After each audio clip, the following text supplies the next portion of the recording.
Welcome to 360 Tamil. இன்னைக்கு இந்த வீடியோல கிரைம் பேட்ரோல்ல இருக்க ஒரு சூப்பரான எபிசோட் தான் நான் உங்களுக்காக கொண்டு வந்திருக்கேன். இந்த எபிசோட்ல நீங்க கொஞ்சம் கூட எதிர்பார்க்காத நிறைய ட்விஸ்ட் அண்ட் டர்ன்ஸ்லாம் வச்சிருப்பாங்க. கண்டிப்பா இந்த எபிசோட் உங்களுக்கு பிடிக்கும்னு நம்புறேன். நான் முதல்ல பிளாட்டை சொல்றேன். அது என்னன்னு பாத்தீங்கன்னா 3 பிரதர்ஸ் இருக்காங்க. அண்ணன் ரொம்ப மூத்தவரா இருப்பாரு. தம்பிங்க 2 பேரையும் நல்லபடியா பாத்துக்கிறாரு.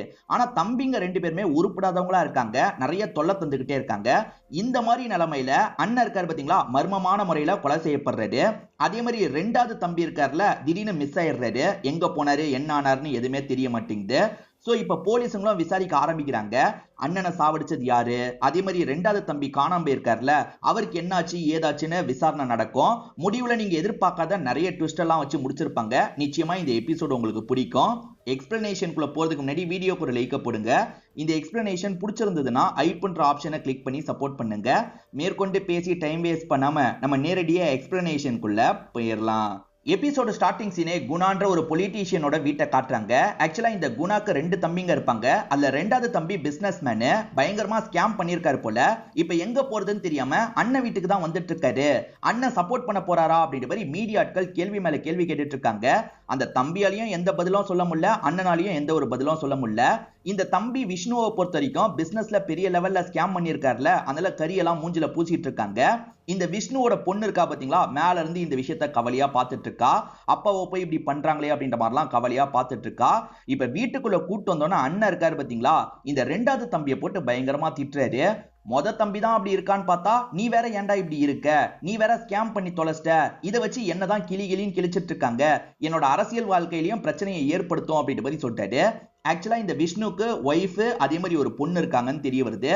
ஒய்ஃப் இருக்காங்கல்ல, இந்த ஒரு வாட்டி மன்னிச்சிருங்க அப்படின்ற மாதிரிலாம் அண்ணன் கிட்ட பேசுறாங்க.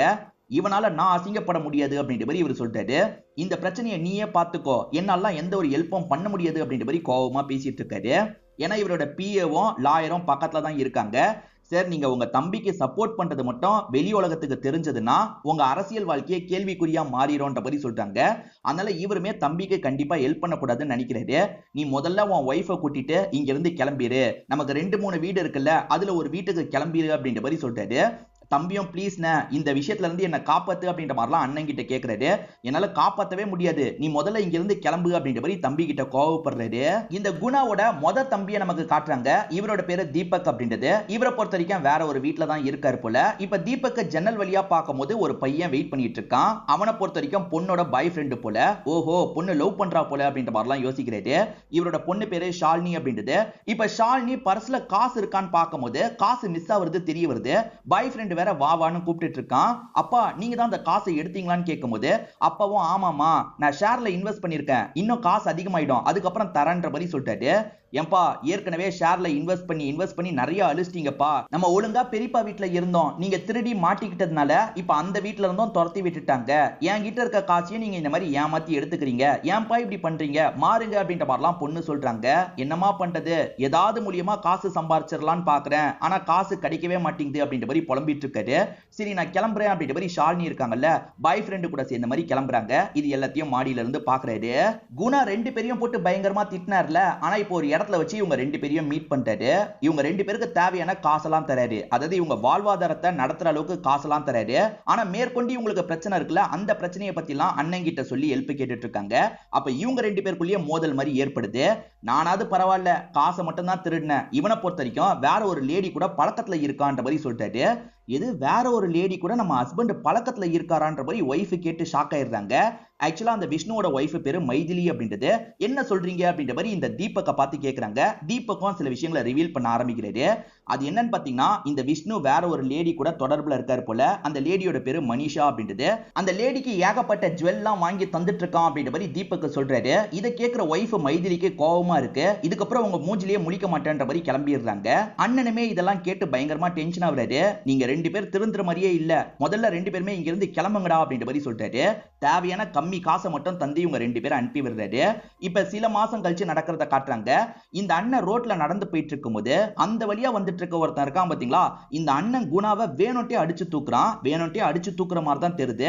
இப்ப வேலை முடிஞ்சதுக்கு அப்புறம் யாருக்கோ கால் பண்ணி பேசுறான். நான் சொன்ன மாதிரியே வேலையை முடிச்சிட்டேன், எனக்கு காசை தாண்ட மாதிரி பேசிட்டு இருக்கான். இவன் பேரு சேகர் அப்படின்றது. இப்ப குணாலாம் இறந்து போனதுக்கு அப்புறம் நடக்கிற விஷயத்த நமக்கு காட்டுறாங்க. ஒய்ஃப் இன்னமும் ஹஸ்பண்ட் மேல கோவமா இருக்காங்க போல. இப்ப விஷ்ணுவும் மைதிலியோட மனசை மாத்தி கூட்டு போலான்னு நினைக்கிறாரு. இதுக்கப்புறம் அந்த மாதிரிலாம் நான் பண்ண மாட்டேன், என் கூட வா, அண்ணன் வீட்லயே நம்ம போய் இருக்கலாம், அண்ணன் தான் உயிரோட இல்ல அப்படின்ற மாதிரி கூப்பிடுறாரு. இல்ல இதுக்கப்புறம் உங்க கூட சேர்ந்து என்னால வாழ்றதுக்கு வர முடியாது, இதுக்கப்புறம் நம்புறதுக்கு நான் தயாரா இல்ல, முதல்ல கிளம்புங்கன்ற மாதிரி சொல்லிட்டாங்க. என் பொண்ணு இல்லாம என்னால இருக்க முடியாது, என் பொண்ணியாவது கூட்டு போறேன்னு சொல்லிட்டாரு. இல்ல பொண்ணெல்லாம் நம்பி உங்க கூட அனுப்பி வைக்க முடியாது, முதல்ல இந்த வீட்டை விட்டு கிளம்புங்க அப்படின்ற மாதிரி சொல்றாங்க. இவருமே அப்பா சீக்கிரமா கூட்டு போறேன் அப்படின்ற மாதிரி பொண்ணு கிட்ட பேசிட்டு இந்த இடத்தை விட்டு கிளம்ப ஆரம்பிக்கிறாரு. ஒய்ஃபுக்குமே ஹஸ்பண்ட பிரியறது கஷ்டமா தான் இருக்கு, ஆனா இந்த மனுஷனை நம்ப முடியாது அப்படின்ற மாதிரி வேகமா இங்க இருந்து துரத்தி விடுறாங்க. சேகர்னு ஒருத்தன் வேற யாருக்காகவோ கொலை பண்ணாம பாத்தீங்களா, அந்த சேகரை இப்ப ஓனர் இருக்காருல வீட்டை விட்டு துரத்தி விடுறாரு. வாடகையை 1 மாசமா தரலனா உன்னை வீட்டுக்குள்ள வச்சிருப்பாங்களா, காரெல்லாம் வச்சிருக்கல, அப்புறம் எதுக்காகடா வாடகையை தரமாட்டற, இங்க இருந்து கிளம்பு அப்படின்ற மாதிரிலாம் துரத்தி விடுறாரு. ஆக்சுவலா இவன் அந்த வேலை முடிச்சதுக்கு இன்னும் பேமெண்ட் வரல போல, 1 மாசம் ஆயும் பேமெண்ட் வராம இருக்கு போல. இவனுமே யாருக்காக இந்த வேலையை பண்ணானோ அவங்களுக்கு கால் பண்றான். காசை தரேன் தானே சொன்னேன், இப்ப காசை தா, அப்படி இல்லைன்னு வச்சுக்கோயேன் நான் உனக்காக தான் பண்ணன்றதை வெளி உலகத்துக்கு சொல்லிடுவேன், அதுக்கப்புறம் உனக்கு தான் பிரச்சனை அப்படின்ற மாதிரி யாரையோ மிரட்டுறான். இவன் யார்கிட்ட பேசுறான் அப்படின்றது தெளிவா நமக்கு தெரிய மாட்டேங்குது. இப்பதான் இந்த எபிசோடோட இன்ஸ்பெக்டரை காட்டுறாங்க. இந்த இன்ஸ்பெக்டர் வர எல்லா எபிசோடும் நல்லா இருக்கும்னு சொல்லுவீங்கல்ல, இந்த எபிசோடும் சூப்பரா இருக்கும். இந்த இன்ஸ்பெக்டருமே இப்போ ஒரு கேஸை பத்தி சொல்ல ஆரம்பிக்கிறாரு. அது என்னன்னா, பொலிட்டீஷியன் குணா வந்து கொல்லப்பட்டிருக்காரு. அது ஆக்சிடென்ட் அப்படின்ற மாதிரி தான் கேஸ் முடிஞ்சிருக்கும். ஆனா அது ஆக்சிடென்ட் தானா இல்ல திட்டமிட்டு யாராவது சாவடிச்சிருக்காங்களான்ற மாதிரி விசாரணை பண்ணணும்னு நினைக்கிறாங்க. இப்படி விசாரணை பண்ண நினைக்கிறதுக்கு வேற ஒரு காரணம் இருக்கு. அது என்னன்னு பாத்தீங்கன்னா, அந்த 2வது தம்பியும் இப்ப மிஸ் ஆகுறாரு. 2வது தம்பி பேரு விஷ்ணுன்னு சொன்ன பாத்தீங்களா, அவருமே பொண்ணை கூட்டு போறதுக்காக வீட்டுக்கு வராரு. உன் அம்மா தான் வர சொன்னாங்கன்ற மாதிரி அந்த பொண்ணை கூட்டிட்டு இங்க இருந்து கிளம்புறாரு. பார்த்தா அம்மா பின்னாடி ஓடி வந்துட்டு இருக்காங்க. ஹஸ்பண்ட் ஏமாத்தி கூட்டு போயிட்டாரு அப்படின்ற மாதிரி கம்ப்ளைண்ட் கொடுத்திருப்பாங்க. முதல்ல குணா இறந்து போயிட்டாரு. இப்ப 2வது தம்பி குழந்தைய தூக்கிட்டு கிளம்பி இருக்கான். அப்படி கிளம்புனவன ரீச்சே பண்ண முடியல. அவன் 1 வாரத்துக்கு மேல மிஸ் ஆகுறான். ஒய்ஃப் கம்ப்ளைண்ட் கொடுத்ததுனால தான் இந்த விசாரணையை கையில் எடுத்திருக்கோம். குணாக்கு நடந்தது ஆக்சிடென்ட் தானா இல்ல திட்டமிட்ட கொலையான்றதை கண்டுபிடிக்கணும். அதே சமயம் இந்த 2வது தம்பி விஷ்ணு மிஸ் ஆகுறான்ல, இதை பத்தியும் நம்ம தெரிஞ்சுக்கணும். இதுக்கெல்லாம் பின்னாடி அந்த தீபக் கூட இருக்க வாய்ப்பு இருக்கு. ஏன்னா தீபக்கு அந்த சொத்தை அடையணும்ன்ற மாதிரி ஆசைலாம் இருக்கு. இந்த கேஸ்ல நம்ம எல்லாரையும் சந்தேகப்படணும் அப்படின்ற மாதிரி சொல்றாரு. ஆளுங்களும் சரின்ற மாதிரி ஏத்துக்கிறாங்க. இப்ப அப்படியே கட் பண்ணி அந்த பொண்ணை காட்டுறாங்க. அதாவது விஷ்ணுக்கு ஒரு பொண்ணு இருக்க மாதிரி காமிச்சாங்கல்ல, அந்த பொண்ணு பேரு பிரியா அப்படின்றது. அந்த பொண்ணு ஒரு சின்ன இடத்துல அடைஞ்சு கிடக்குறா. தண்ணி எல்லாம் கூட காலி ஆயிருது போல. கதவை சாத்திட்டு அப்பா போயிருப்பாரு போல. சொன்ன அப்பா கண்டிப்பா திரும்பி வந்துருவாரு, நீ பயப்படாத அப்படின்ற மாதிரி அந்த பொம்மை கிட்ட எல்லாம் இவ தனியா பேசிட்டு இருக்கா. இப்ப இன்ஸ்பெக்டரும் மைதிலி கிட்ட பேசுறதுக்காக வந்துடுறாரு. ஹஸ்பண்ட் எதுக்காக குழந்தைய கூட்டு போயிருப்பாரு அப்படின்ற மாதிரி கேட்கிறாரு. சார் குழந்தைய பிரிஞ்சு அவரால் இருக்கவே முடியாது சார், அவ்வளவு பாசம் வச்சிருக்காரு. அந்த மனுஷன் கூட சேர்ந்து வாழலான்னு பார்த்தா ஏற்கனவே அஃபேர் விஷயம் எனக்கு தெரிய வந்துருச்சு. இதை தாண்டி ஸ்கேம் பண்ணிருக்காருல, அதுக்காக சீக்கிரமே அவர் ஜெயிலுக்கு போறதுக்கான வாய்ப்பு இருக்குன்னு சொன்னாங்க. இந்த நிலைமையில எப்படி சார் சேர்ந்து வாழ முடியும், அதனால தான் என்ன விட்டு போங்கன்னு சொன்னேன். பார்த்தா குழந்தைய தூக்கிட்டு போயிட்டாரு, எங்க போனாருன்னு தெரியல சார் அப்படின்ற மாதிரிலாம் புலம்பிட்டு இருக்காங்க.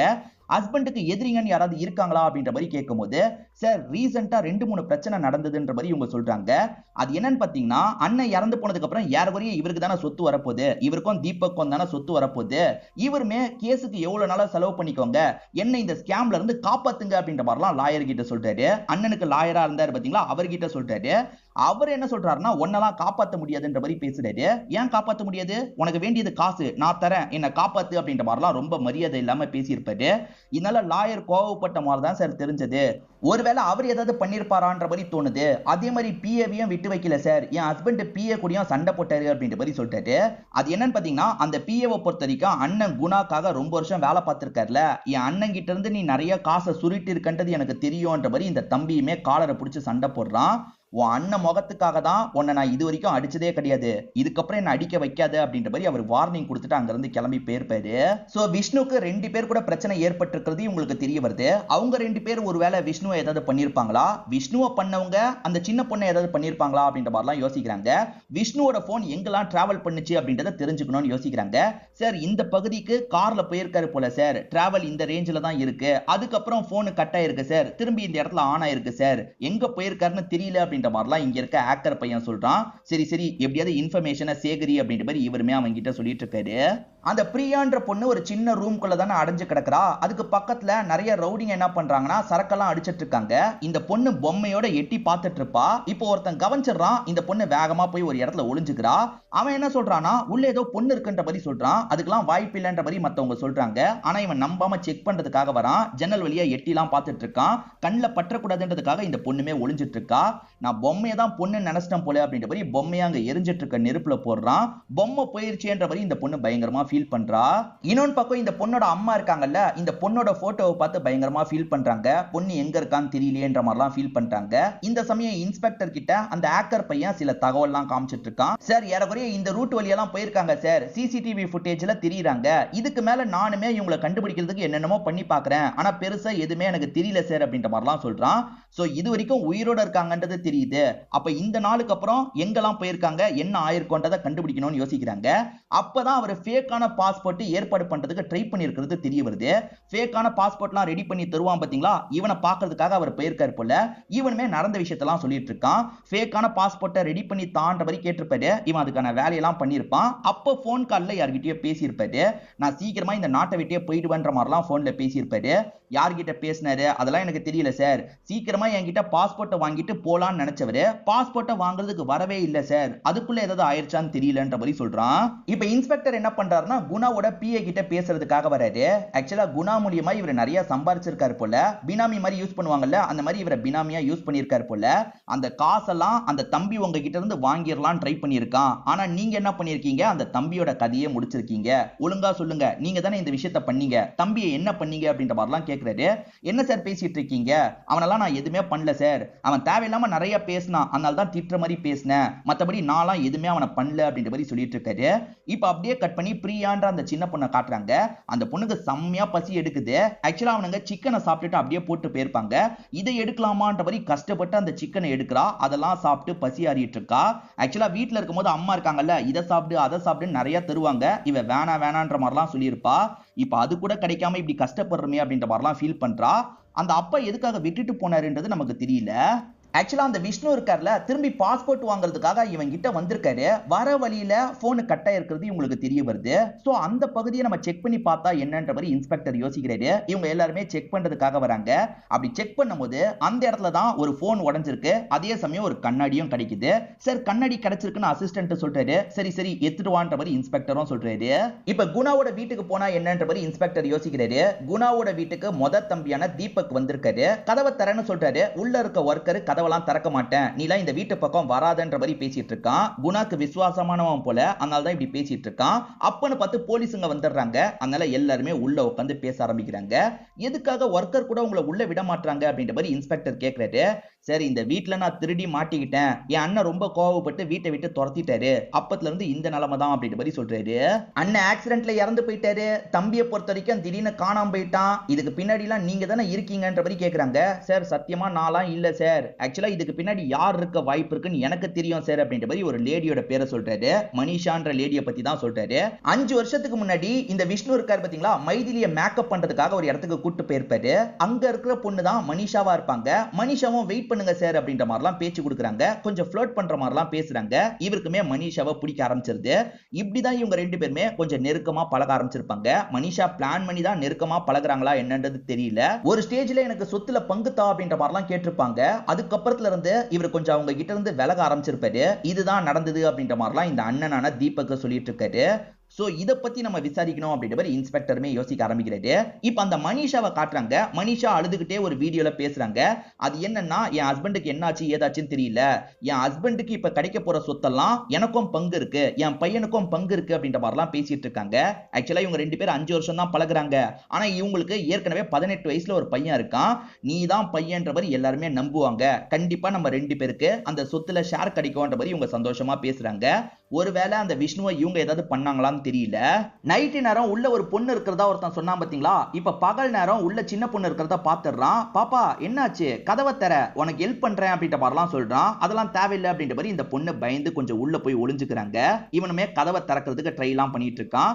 இப்ப போலீஸுங்க இருக்காங்கல்ல, மனிஷா ரெடி பண்ண வீடியோவை பாக்குறாங்க. அவங்க சோசியல் மீடியால போட்டிருக்காங்க போல. சார் பழக்கமே 5 வருஷத்துக்குள்ள தான், ஆனா 18 வயசுல ஒரு பையன் இருக்குன்றா, இதெல்லாம் நம்புற மாதிரியா சார் இருக்கு அப்படின்ற மாதிரி இவங்களுக்குள்ள பேசிட்டு இருக்காங்க. இந்த மனிஷா கிட்டயும் விசாரிக்கணும்ன்ற மாதிரி முடிவெடுத்துறாங்க. இப்ப எல்லாருமே சேர்ந்த மாதிரி மனிஷா கிட்ட பேசுறதுக்காக வந்துடுறாங்க. மனிஷாவை மடக்கி மடக்கி நிறைய கேள்வி கேட்கறாங்க. மனிஷா என்ன சொல்றாங்கன்னா, 5 வருஷம்லாம் பழக்கம் இல்ல சார், அதுக்கு முன்னாடியில இருந்தே பழக்கம் இருக்கு, அதனால தான் இந்த பையன் உண்டானா அப்படின்ற மாதிரிலாம் சொல்றாங்க. ஆனா இவங்க நடிக்கிறாங்க அப்படின்றது தெரிஞ்சது இல்ல, அதனால போலீஸுங்க நிறைய கேள்வி எல்லாம் கேட்கறாங்க. அதாவது நீங்க ஆதார் கார்டு வயசுல இருந்து எல்லாத்தையும் ஃபேக் தான் பண்ணிருக்கீங்க, கோர்ட்டை பொறுத்த வரைக்கும் உடனே எல்லாம் சொத்துல பங்க தந்துட மாட்டாங்க, டெஸ்ட் எல்லாம் எடுப்பாங்க, அப்படி டெஸ்ட் எடுத்தா நீங்க மாட்டிப்பீங்கல்ல அப்படின்ற மாதிரிலாம் நக்கல் பண்ணிட்டு இருக்காரு. இவங்களுமே சாரி சார் தெரியாம பண்ணிட்டேன் அப்படின்ற மாதிரி சொல்லிட்டாங்க. சோ அவரோட பையன் இல்லன்றதை இவங்க ஒத்துக்கிறாங்க. அப்ப நீங்க தானே கொலையும் பண்ணிருப்பீங்க அப்படின்ற மாதிரி கேக்குறாரு. சார் கொலைலாம் நான் பண்ணலன்ற மாதிரி சொல்றாங்க. அண்ணன் செத்து போயிட்டாரு, ஆனா தம்பிக்கு என்ன ஆச்சுன்னே தெரியலையே, தம்பியை கண்டுபிடிச்சாதான் மேற்கொண்டு என்ன நடந்திருக்குன்றத புரிஞ்சுக்க முடியும் அப்படின்ற மாதிரிலாம் இன்ஸ்பெக்டர் அசிஸ்டன்ட் கிட்ட பேசிட்டு இருக்காரு. அப்பன்னு பார்த்து வேற ஒரு இடத்துல எஸ்ஐயா இருக்கிறவரு கால் பண்றாரு. சார் இங்க ஒரு பாடி கிடைச்சிருக்கு சார், அந்த பாடியை பொறுத்த வரைக்கும் விஷ்ணு கூட பக்காவா மேட்ச் ஆகுது அப்படின்ற மாதிரி சொல்லிட்டாரு. இவங்களுமே பயங்கரமா ஷாக் ஆயிட்டு இருக்காங்க. அதாவது பாடி கொஞ்சம் சதஞ்ச நிலைமையில கிடைச்சிருக்கு போல, இறந்து போய் ஒரு வாரத்துக்கு மேல இருக்கும்ன்றது இவங்களுக்கு தெரிய வருது. அவர் காணாம போய் ஒரு வாரத்துக்கு மேல இருக்கும், அதனால ஒய்ஃபை வச்சு கன்ஃபார்ம் பண்ணலாம் நினைக்கிறாங்க. ஒய்ஃபும் பார்த்து கன்ஃபார்ம் பண்ணிடுறாங்க. விஷ்ணு பாடியா கடச்சிட்டாரு, ஆனா விஷ்ணு பொண்ணை கூட்டிட்டு போனார்ல, இப்ப பொண்ணு எங்கன்ற மாதிரி ஒரு கேள்வி வருது. இவங்களுமே எங்க அந்த பொண்ணு இருக்க வாய்ப்பு இருக்குன்ற மாதிரிலாம் யோசிக்க ஆரம்பிக்கிறாங்க. ஆக்சுவலா இந்த விஷ்ணுவோட பாடி ஒரு இடத்துல கிடைச்சது பாத்தீங்களா, அதுக்கு பக்கத்துல பொண்ணு இருக்க வாய்ப்பு இருக்குன்ற மாதிரி பொண்ணோட போட்டோவை காமிச்சு ரோட்ல இருக்கவங்க கிட்ட எல்லாம் விசாரணை பண்றாங்க. எல்லாருமே தெரியலன்ற மாதிரி சொல்லிட்டு இருக்காங்க. இவங்களுக்கும் ரொம்ப குழப்பமா இருக்கு. ஆக்சுவலா குணாவை ஒரு கார் அடிச்சு தூக்குன மாதிரி இவங்க பார்த்தாங்க பாத்தீங்களா, அந்த காரோட டீடைலை இப்ப அசிஸ்டன்ட் கண்டுபிடிச்சிடுறாரு போல. ஒரு சிசிடிவில அந்த கார் லைட்டா தெரியுது சார், டாக்டரோட கார் மாதிரி இருக்குன்ற மாதிரி சொல்லிட்டாரு. அதுக்கு இன்ஸ்பெக்டர் என்ன சொல்றாருன்னா, இது டாக்டரோட கார்லாம் கிடையாது, டாக்டரோட காரை ஒருத்தன் திருடி இருக்கான், அதனால அந்த ஆங்கிள் விசாரணை பண்ணுங்க. இந்த திருடினவனை கண்டுபிடிச்சா இவன் தான் பிளான் பண்ணி ஆக்சிடென்ட் பண்ணானா இல்ல தெரியாம இந்த ஆக்சிடென்ட் நடந்ததா அப்படின்றத கண்டுபிடிக்க முடியும் அப்படின்ற மாதிரிலாம் சொல்லிட்டு இருக்காரு. ஏன்னா குணாவோட கேஸை பொறுத்த வரைக்கும் ஆக்சிடென்ட் அப்படின்ற மாதிரி முடிஞ்சிருக்கும், அந்த கேஸ்லயும் ஏதோ மர்மம் இருக்கு, அதையும் ஓபன் பண்ணும் அப்படின்றதுக்காக தான் இந்த விசாரணை எல்லாம் இவங்க பண்ணிட்டு இருக்காங்க. கிராமத்துல விஷ்ணுக்கு ஒரு சின்ன இடம் இருக்குது, லேடி அசிஸ்டன்ட் மூலியமா இவருக்கு தெரிய வருது. அந்த இடத்துல ஒருவேளை பொண்ணு இருக்க வாய்ப்பு இருக்கு, செக் பண்ணலான்ற மாதிரி இவங்க யோசிக்கிறாங்க.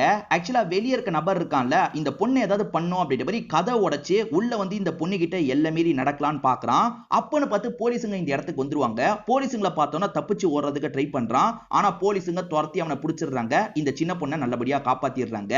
அதாவது விஷ்ணுக்கு சொந்தமான இடமா தான் இருக்கும். இந்த இடத்துல பொண்ணை வச்சுட்டு வெளியே போயிருக்காரு, அதுக்குள்ள அவருக்கு ஏதோ ஆயிருக்கு போல. இப்ப பொண்ணு கிட்ட இவங்களுமே எப்படி அப்பா இறந்து போனதை சொல்றது அப்படின்ற மாதிரி யோசிக்கிறாங்க. அந்த பொண்ணுமே அப்பா எங்க வரன்னு சொன்னாரே அப்படின்ற மாதிரிலாம் கேட்டுட்டு இருக்கா. உன் அப்பா இறந்து போயிட்டாருமான்ற மாதிரி இவங்களும் சொல்றாங்க. என் பொண்ணு எங்கன்னு மைதிலி கேட்டுக்கிட்டே இருந்தாங்கல்ல, இப்ப போலீஸுங்களும் உங்க பொண்ணை கண்டுபிடிச்சாச்சு, இதுக்கப்புறம் நல்லபடியா பாத்துக்கோங்க அப்படின்ற மாதிரி இவங்க கிட்ட சொல்லிட்டு இருக்காங்க. சரி என் ஹஸ்பண்ட் யாரு சாவடிச்சாங்கன்னு தெரிஞ்சதா அப்படின்ற மாதிரி மைதிலி கேக்குறாங்க. விசாரணை பண்ணிட்டு இருக்கோம், சீக்கிரமே கண்டுபிடிச்சிருவோன்ற மாதிரி இன்ஸ்பெக்டர் சொல்லிட்டாரு. இன்ஸ்பெக்டர் எல்லா பக்கமும் விசாரணை பண்ணிட்டு இருக்காரு. ஆக்சுவலா விஷ்ணு பொண்ணை கூட்டு போனார்ல, ஒரே நாள்ல அவர் இறந்து போயிருப்பாரு. விஷ்ணு பொண்ணை கூட்டிட்டு போகும்போது அந்த இடத்துக்கு தீபக்கும் வந்திருக்காருன்றது இவங்களுக்கு தெரிய வருது. டவர் ரேஞ்ச் அந்த இடத்தை காட்டுது சார் அப்படின்ற மாதிரி ஆக்டர் பையன் சொல்றான். அவரும் வந்திருக்காருன்னா ஒருவேளை விஷ்ணு அங்கிருந்து ஃபாலோ பண்ணிருப்பாரு, விஷ்ணு கதையை முடிச்சிருப்பாரு போல அப்படின்ற மாதிரிலாம் இவங்க யோசிக்க ஆரம்பிக்கிறாங்க. ஏன்னா இவங்க விசாரிக்கும் போது விஷ்ணு எங்கனே எனக்கு தெரியலன்ற மாதிரி சொல்லியிருப்பாரு.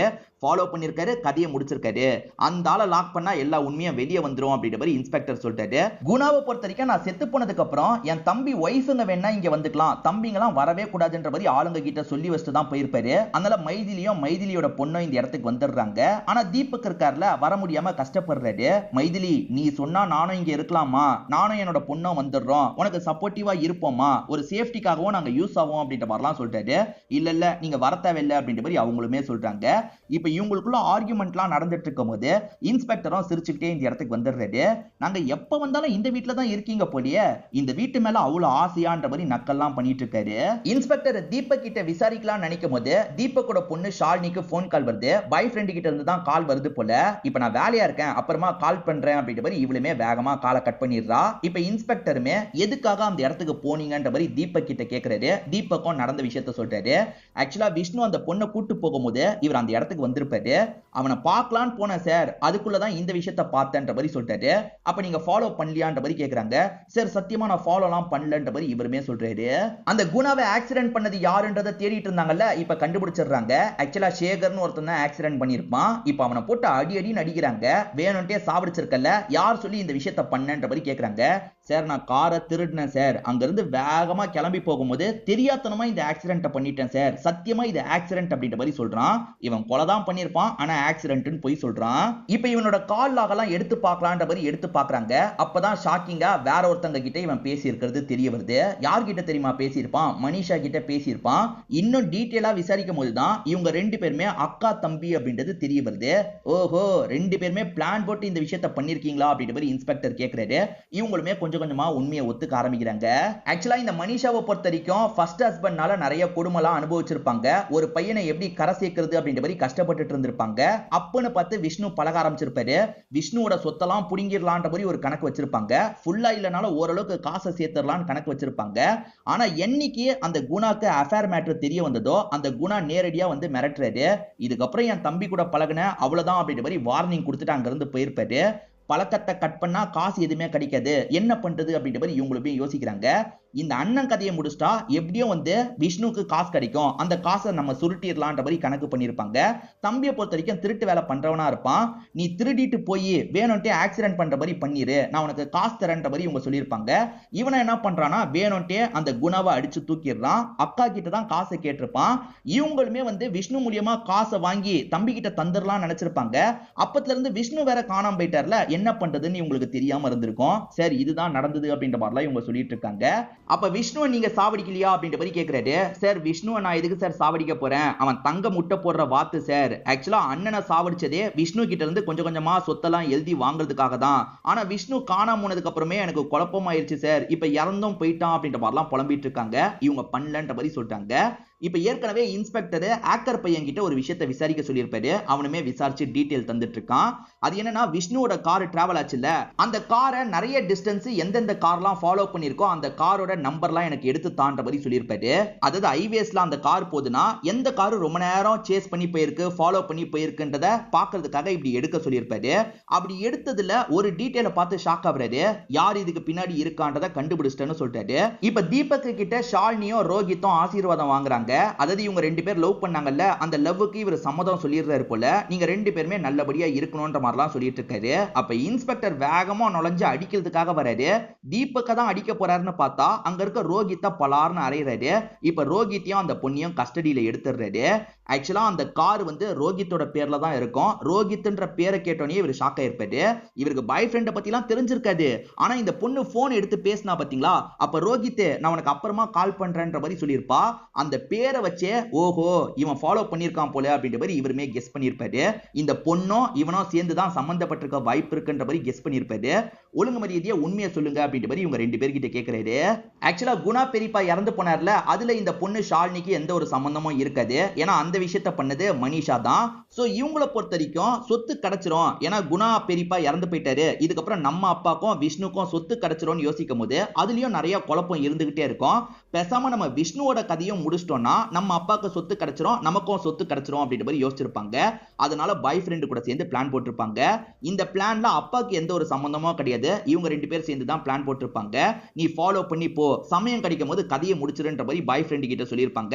இவன் இருக்கான் பாத்தீங்களா, விஷ்ணு காரை ஃபாலோ பண்ணி பின்னாடியே போயிருப்பான். விஷ்ணு என்னெல்லாம் பண்றாருன்றத கவனிச்சிருப்பான். பொண்ணு இங்கே இருன்ற மாதிரி சொல்லிட்டு இவருமே டிக்கெட் வாங்குறதுக்காக கிளம்பி இருப்பாரு. இதான் சரியான நேரம்ன்ற மாதிரி இவன் இருக்கான் பாத்தீங்களா, விஷ்ணுவோட கதையை முடிச்சிருப்பான். விஷ்ணுவோட கதையை முடிக்கும் போதுதான் தெரியாதனமா கண்ணாடி விழுந்திருக்கும். நமக்கு அந்த ஸ்பாட்ல கிடைச்ச கண்ணாடி இவனோட கண்ணாடியா இருக்கதான் வாய்ப்பு இருக்குன்ற மாதிரி இவருமே செக் பண்ணிருப்பாரு. இவன் தான் கொஞ்ச நாளைக்கு முன்னாடி அந்த கண்ணாடியை ஆர்டர் பண்ணி வாங்கியிருப்பான். இது மூலியமா நீன்றது உறுதியாயிருச்சு அப்படின்ற மாதிரிலாம் சொல்லிட்டு இருக்காரு. விஷ்ணுவை சாவடிச்ச சரி, அந்த பொண்ணு அந்த ரூம்லயே மாட்டிட்டு இருக்கான்னு உனக்கு தெரியும்ல, எதுக்காகடா காப்பாத்தல, கதவையாவது திறந்து விட்டுருக்கலாம்ல அப்படின்ற மாதிரி கேட்கிறாரு. ஆக்சுவலா ஷாலினி தான் வேணான்ற மாதிரி சொல்லியிருப்பாங்க. பக்கத்துல ரவுடிங்க இருக்காங்கல்ல, அந்த ரவுடிங்க ஏதாவது பண்ணிட்டு போறாங்க, அவ உயிரோட இருக்கிறதும் ஆபத்துன்ற மாதிரி இவங்க தான் சொல்லியிருப்பாங்க. அதனால தான் இவர் கதவை அப்படியே விட்டுட்டு அங்க இருந்து கிளம்பி இருப்பாரு. இதெல்லாம் கேட்கிற இன்ஸ்பெக்டர் பயங்கரமா கோவப்படுறாரு. என்னதான் இருந்தாலும் உன்னோட உன் தங்கச்சி எப்படி போனாலும் பரவாயில்லன்ற மாதிரி விட்டுட்டு வர சொல்லியிருக்கல, நீலாம் மனுஷியே கிடையாது அப்படின்ற மாதிரி பயங்கரமா திட்டுறாரு. இவங்க 2 பேரையும் இழுத்துட்டு போங்கன்னு சொல்லிட்டாரு. இப்ப ஆளுங்க இருக்காங்கல்ல, இவங்க 2 பேரையும் லாக் பண்ணி கூட்டு போறாங்க. இதோடயே இந்த கதை முடிஞ்சிருது. சோ கண்டிப்பா இந்த கதையில வந்த ட்விஸ்ட் அண்ட் டர்ன்ஸ்லாம் உங்களுக்கு பிடிச்சிருக்கும்னு நம்புறேன். இந்த வீடியோ உங்களுக்கு பிடிச்சிருந்ததுன்னா லைக் பண்ணுங்க, கமெண்ட் பண்ணுங்க, மறக்காம 360 தமிழ் சேனலை சப்ஸ்கிரைப் பண்ணுங்க. தொடர்ச்சியா இந்த மாதிரி வீடியோக்கள் வந்துகிட்டே தான் இருக்கும்.